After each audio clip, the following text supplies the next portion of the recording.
We moved from Malaysia to India when my daughter was 6 years old. We put her in a new school in grade one, and she could only join a month after the school had actually reopened. On her first day, I was very eager to know how it went, so I started asking her all these questions. And what she told me blew my mind. Hi, my name is Dipti. I'm an engineer turned teacher turned therapist. And in this video, I will be sharing a story that blew my mind and also concepts that you can build in your child which can help in such circumstances. So, my daughter told me that her math teacher walked into the classroom, asked everyone to open their books and start writing. My daughter was used to, in her earlier school, to waiting for the teacher to finish writing on the board before they could actually copy it or before they could answer the questions. So, looking around here and there, wondering what to do, how to go about it. And the teacher saw that she wasn't writing. So, she came angrily towards her and, in a mocking tone, asked her, "Are you dumb? Can you not follow instructions?" And a loud voice demanded that she start writing immediately. I felt my heart sink. No child deserves this kind of treatment, especially on their first day. But instead of reacting, I asked her, how did it make her feel? She told me that she felt hurt and bad. Obviously, I was expecting that. But then I went ahead and I asked her, did you feel embarrassed or insulted? But what she told me shook me to my core. She turned and she looked somewhat confused and said, "No, Ma, why will I feel embarrassed? She was mean to me. I'm obviously new to the school, so I was trying to understand things. She could have spoken a little kindly to me, but instead, she was very mean. I understand. Maybe she didn't realize that I'm new to the school, but she could always have been kind." Wow. Just wow. At that moment, I realized so many incredible things. This 6 year old is having so much of self worth, so much of emotional intelligence and maturity and resilience within her. She didn't allow what the teacher told her to become a very deep inherent part of her. Many times, when someone tells us something negative, even as adults, we allow those words to affect, to impact us so much. And for a child, the child easily starts thinking they are not good enough, doubting their value, their worth. But this child did not allow this incident to make her feel ashamed or guilty. She has such a strong sense of fairness that she knew that a new child should be guided and should not be mocked. And not just that, she had empathy for her teacher. She could think from her teacher's point of view that maybe she never realized that I am new in the class. In that moment, I knew that something I was doing was right. So, how do you go about building such skills? And why is it important that we build such skills? And what is this skill called? Very simply, it's called self worth. Self worth is an aptitude, it's the belief that you have about yourself, this positive attitude that you have about yourself, that I am capable of so much. I have this value system within me, which I trust in, and I am not scared to be who I am, to show the world who I am. And why is it important? Because in the long run, a lot of times we worry about how our child would be impacted by their peer circle. What if my child is forced into doing something that he or she is not interested? Or what if my child does it somewhat willingly, thinking that he needs to fit in, or he needs to be part of a cult, or whatever it is, right? These fears plague the parents a lot, especially in the teenage years. So, this particular skill set or a value is what is going to safeguard your child from such influences of the future.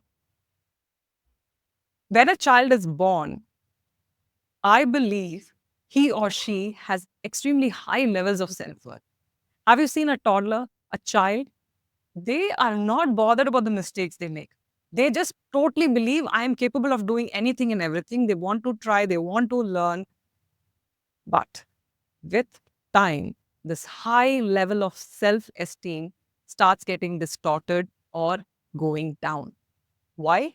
Because of the negative feedback that they get from their peers, parents, or the comparison trap, or the obstacles that they meet, the experiences, the setbacks that happen in their life. But when you manage to ensure that your child has resiliency, has self worth, a healthy dose of self worth, you can be assured that this child will bounce back from whatever hurdle this child is facing. So, how do we go about it? If you're convinced that self worth is something that you want for your child, what can you do?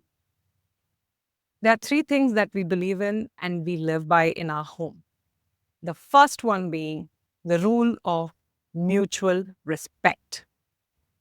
When I'm communicating my thoughts to my children, I have to ensure that my speech is respectful towards them.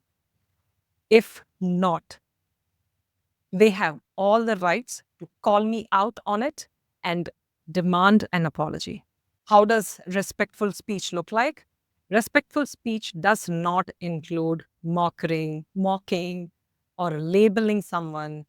Anything that makes the child or the adult, the other person, feel small, feel hurt, saddened by your words, I believe belong to the disrespectful bucket. When something is disrespectful, we demand the other person rethink his words, or his or her words, and say it in a more respectful way. Which brings us to the second concept, apologizing unconditionally. If I make my child feel scared or uncomfortable in their body, if I'm hurting them, whether I'm right or wrong is for debate that can be discussed. But if I made them feel a certain emotion which is not good for them, they can demand me to apologize. And how do we do that? In our home, we have a secret code word which we use, which, when used, can make the other person immediately apologize. So if I'm raising my voice and if my child is feeling scared, he doesn't have to talk a lot, explain things a lot. He just has to say fishing. That's our secret code.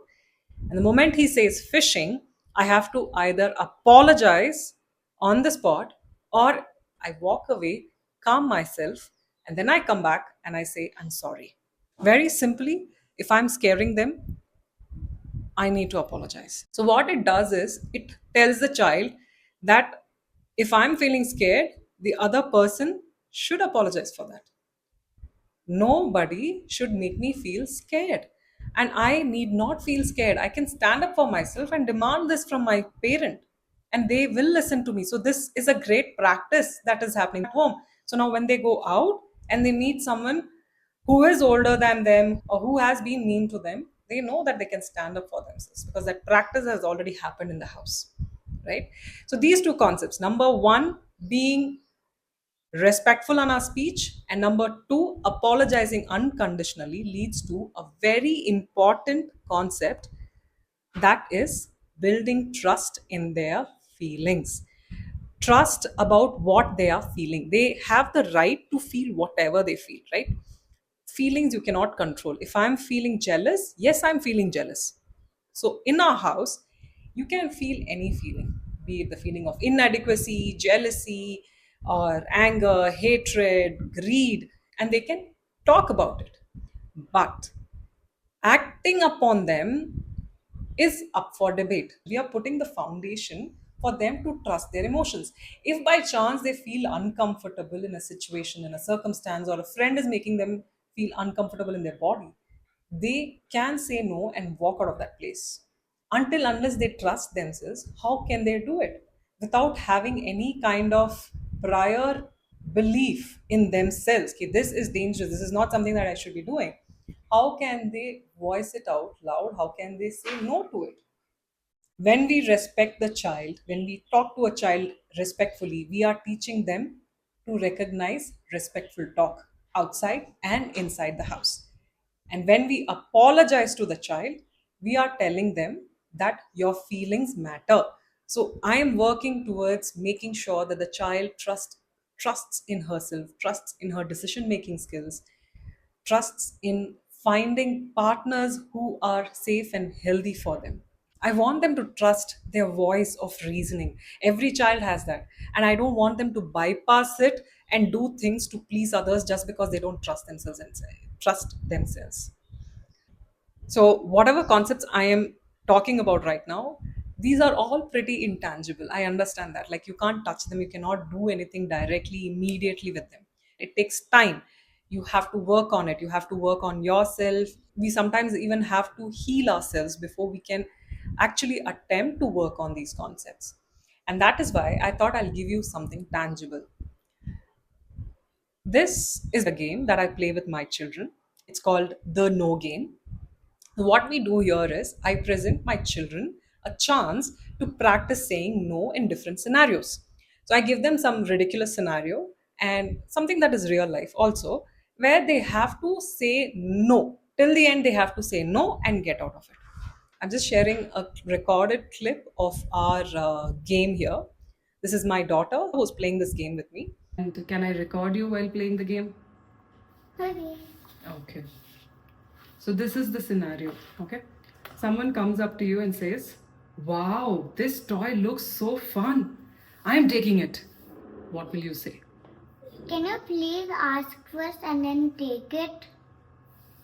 Okay. So, Can you please no? Can you please can you please let me finish first and then ask before taking it? okay. Can you please let me finish playing with the toy first and then ask before playing with it? Okay, thank you. Next scenario. You have to share your lunch with me. Why is he asking? Do they have any lunch? I think they have lunch, but they also like your lunch. So they want to take away your lunch. What will you do in that scenario? I say no, it's not. You can't take away my lunch. It's my food. Also, then I will become hungry. Okay, what if your friend doesn't have lunch and is asking you for lunch? Then what will you do? Okay, I don't have a lot of food, so I'll share a bit with you. But I can't give away all my lunch. Okay. I thank you for all those people who stay till the end.